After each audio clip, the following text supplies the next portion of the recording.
Bonjour à vous tous. Que vous soyez à la maison ou au travail, bienvenue. Aujourd'hui nous allons répondre à cette question importante. Faut-il se tourner dans une direction précise pour que Dieu entende ma prière?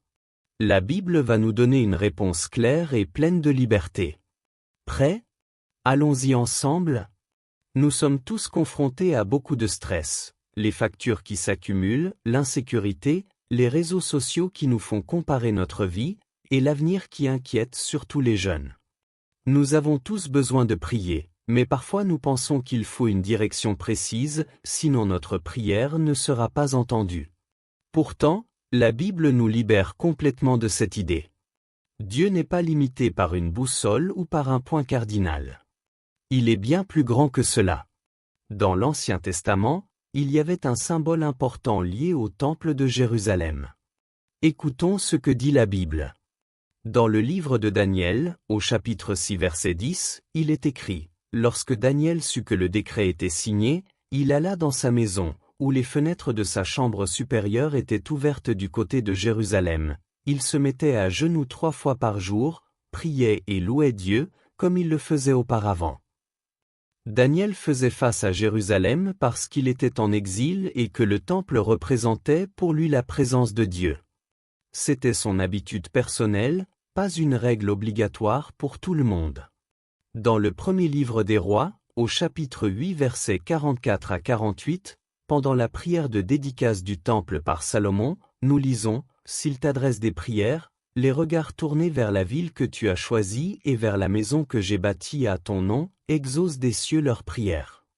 Et pour ceux qui seraient en exil, s'ils reviennent à toi, les regards tournés vers leur pays, vers la ville que tu as choisie. » C'était un symbole pour se souvenir de la fidélité de Dieu, pas une obligation magique qui s'applique à tous les croyants à toutes les époques. Le psaume 5 verset 7 dit « Pour moi, dans l'abondance de ta bonté, je viens dans ta maison, je me prosterne vers ton saint temple avec crainte. » Même là, c'est surtout une attitude du cœur. Et dans Ézéchiel chapitre 8 verset 16, Dieu critique ceux qui tournent le dos au temple pour adorer le soleil, non pas à cause de la direction elle-même, mais parce que leur cœur était dans l'idolâtrie. Aujourd'hui, le temple de Pierre n'existe plus comme avant. Jésus est venu et il a tout transformé. Jésus change complètement la façon de voir la prière. Écoutons ses propres paroles dans l'évangile de Jean, chapitre 4 versets 21 à 24. Il dit à la Samaritaine, « Femme, crois-moi, l'heure vient où ce ne sera ni sur cette montagne ni à Jérusalem que vous adorerez le Père. Mais l'heure vient, et elle est déjà venue, où les vrais adorateurs adoreront le Père en esprit et en vérité, car ce sont là les adorateurs que le Père demande. Dieu est esprit, et il faut que ceux-ci l'adorent en esprit et en vérité. » Plus de montagnes obligatoires, plus de villes précises, plus de directions fixes. Ce qui compte maintenant, c'est le cœur, l'Esprit Saint et la vérité. Dans Matthieu chapitre 6 versets 5 et 6, Jésus enseigne « Et quand tu pries, ne sois pas comme les hypocrites. Mais quand tu pries, entre dans ta chambre, ferme ta porte, et prie ton Père qui est là dans le lieu secret, et ton Père, qui voit dans le secret, te le rendra. » Aucune direction n'est mentionnée. Il suffit de parler à ton Père en secret, avec sincérité. Le Notre Père commence par « Notre Père qui es aux cieux » et non pas « Notre Père qui es à l'est » ou dans une direction précise. Dans 1 Timothée chapitre 2 verset 8, l'apôtre Paul écrit « Je veux donc que les hommes prient en tout lieu, en élevant des mains saintes, sans colère ni mauvaise pensée. » En tout lieu. Pas dans un endroit ou une orientation particulière. Dans Éphésiens chapitre 3 verset 14, Paul dit « C'est pour cela que je fléchis les genoux devant le Père. » Il prie à genoux, mais sans jamais préciser vers où il se tourne.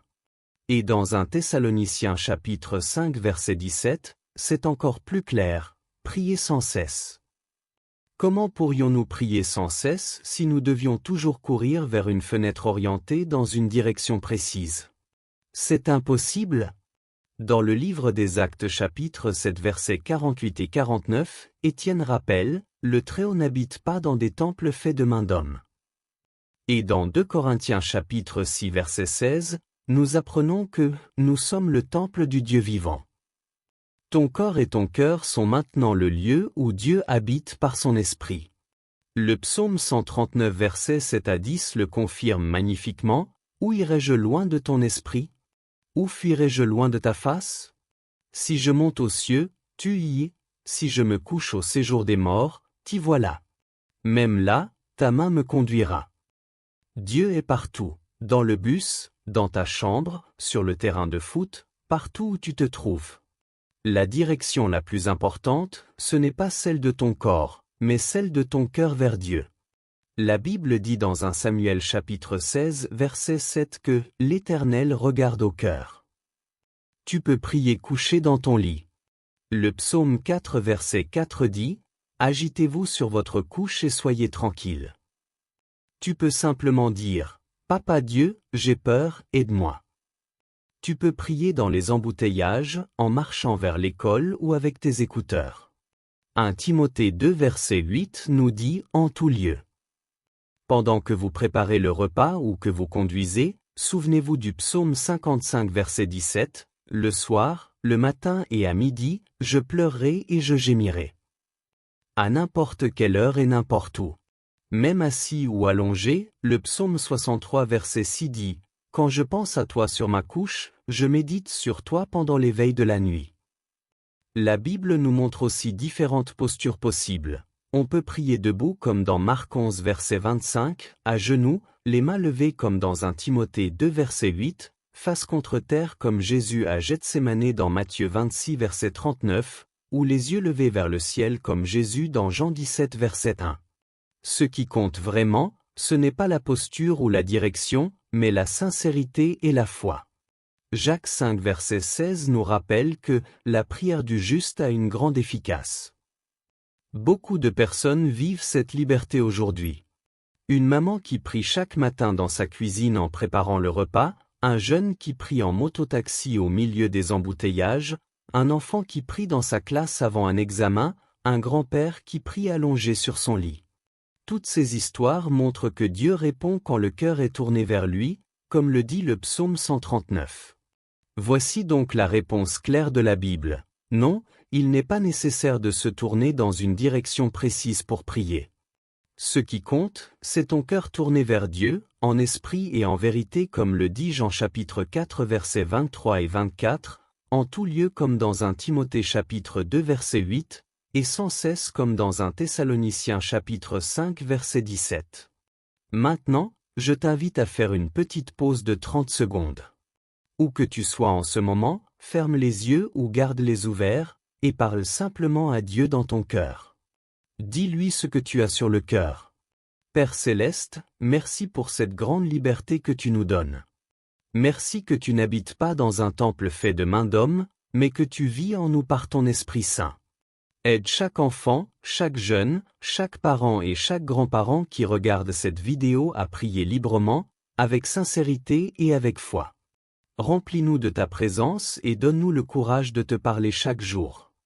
Au nom puissant de Jésus-Christ, Amen.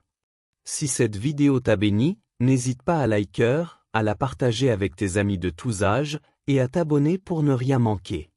Commente, je prie librement maintenant, pour que je sache que tu as reçu cette vérité. Dieu t'aime infiniment plus que tu ne peux l'imaginer. À bientôt pour une nouvelle vérité qui change la vie. Que Dieu te bénisse abondamment.